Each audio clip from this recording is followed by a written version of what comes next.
Evaluate where you are. Look at it. Assess yourself. Assess yourself and assess the situation. What brought you there? What has brought you to this point? What did you learn from it? Are you learning anything, or are you doing it over and over and over again? Somebody said that insanity is doing the same thing in the same way, expecting a different outcome. Don't let this year be like last. And if last year was great, still don't let it be that way. Raise the standard. If your life is perfect and extraordinary, you darn well know you're not going to be happy unless you keep making it better. That's what makes us feel alive. It's not what we get that makes us happy. It's who we become and what we're able to give because we become more. If you want to begin to move, you've got to clear your mind of all the unnecessary luggage and baggage that's weighing us down.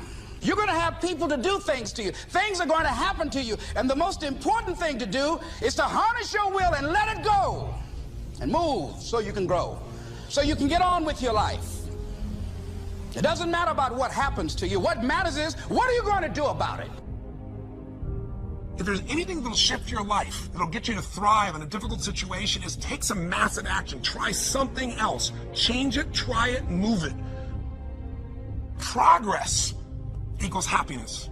If you can start to make progress, if you can get yourself going, even if it's not perfect, if it doesn't work, you know what to do. Just change your approach. That doesn't work, change your approach. So often in life, people don't begin the journey because they're not quite sure what to do or how to do it right or how to do it perfect. You want to change your body? Get yourself moving. Don't wait for the perfect trainer. Just go out there and move. Put on your shoes and move and get momentum. I'm going to turn this situation around. I'm not going to sit back and moan and cry over what happened and what went wrong and who did what. I'm going to do something about this situation. The other thing is, take full responsibility for your life.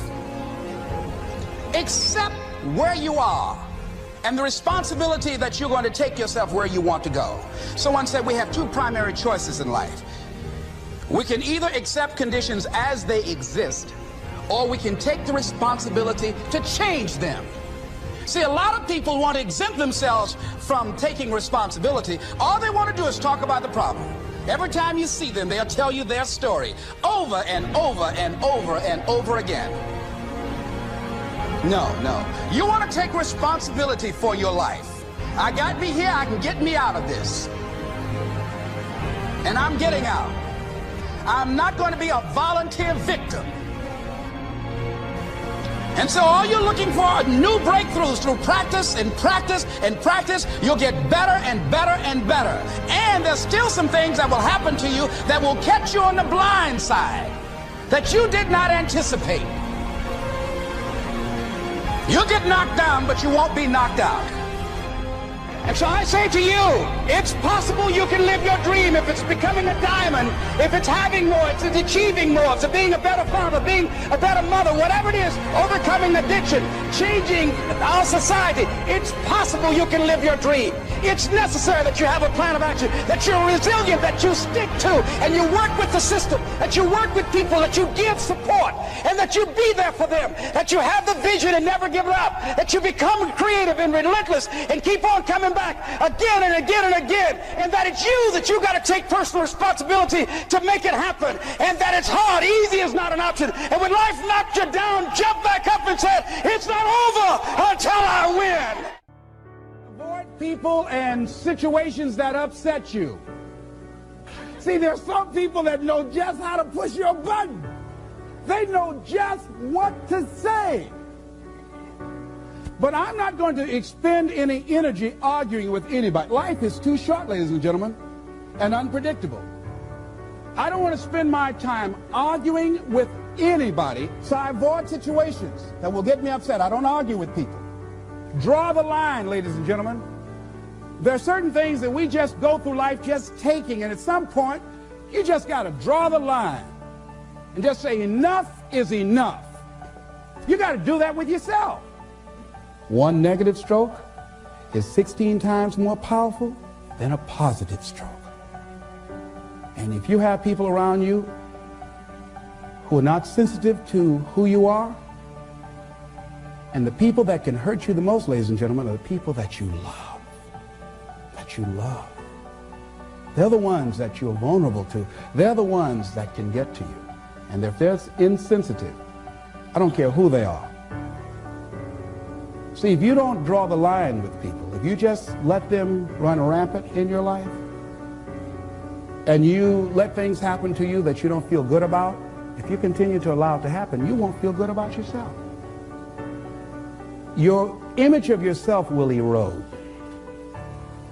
So you've got to draw the line. Why do people just go to a job where they're miserable, day in and day out? Why do people stay together and they're miserable, sleeping in separate rooms, or arguing, or the only thing they have in common is paying the bills? Don't talk, don't communicate, don't share anything together. Day in and day out, as short and unpredictable that life is, being mean to each other. Why do people do that? Known hells are preferable to strange heavens because it's familiar. See, life is rough, ladies and gentlemen. It's rough, and it's scary. It's scary growing. It's scary taking a chance. It's scary acting on your intuition, on your guts. It's scary. It's frightening.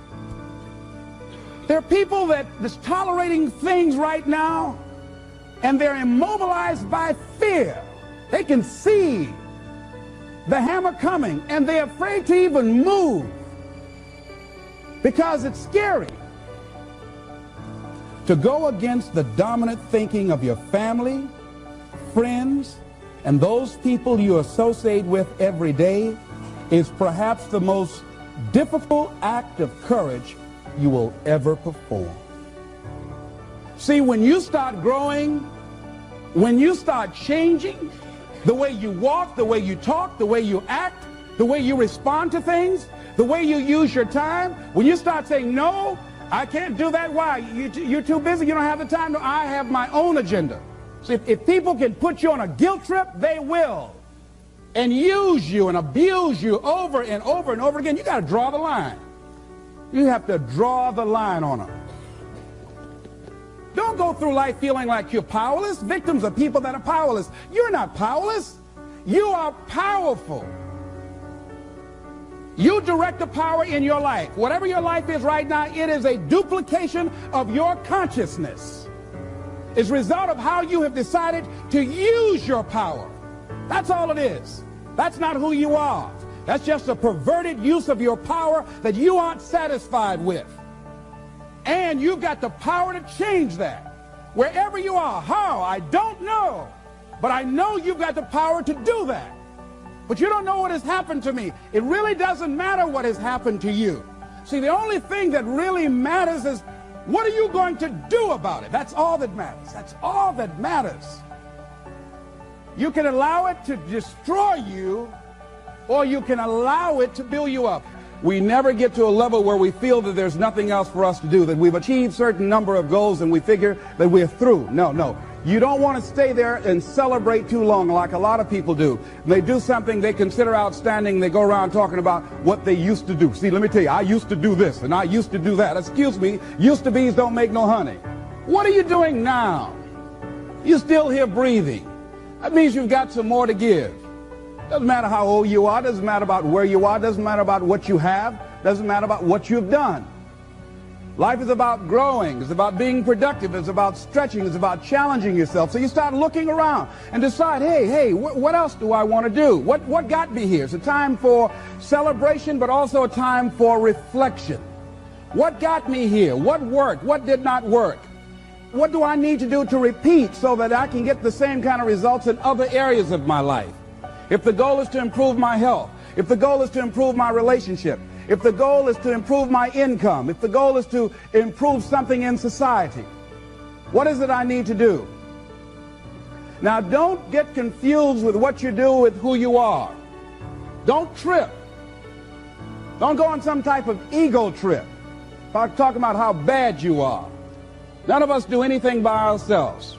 Develop an appreciation for external support as well as good fortune, because all of those things play a role. The other thing is, don't go overboard celebrating. You must meet with triumph and disaster and treat those two imposters just the same. You look at it, hey, I did it. I feel good about that. Now you're moving on to the next thing. Things did not work out the way you wanted them to work out. You didn't produce the results you wanted to produce. Hey, miss that. Win some, you lose some.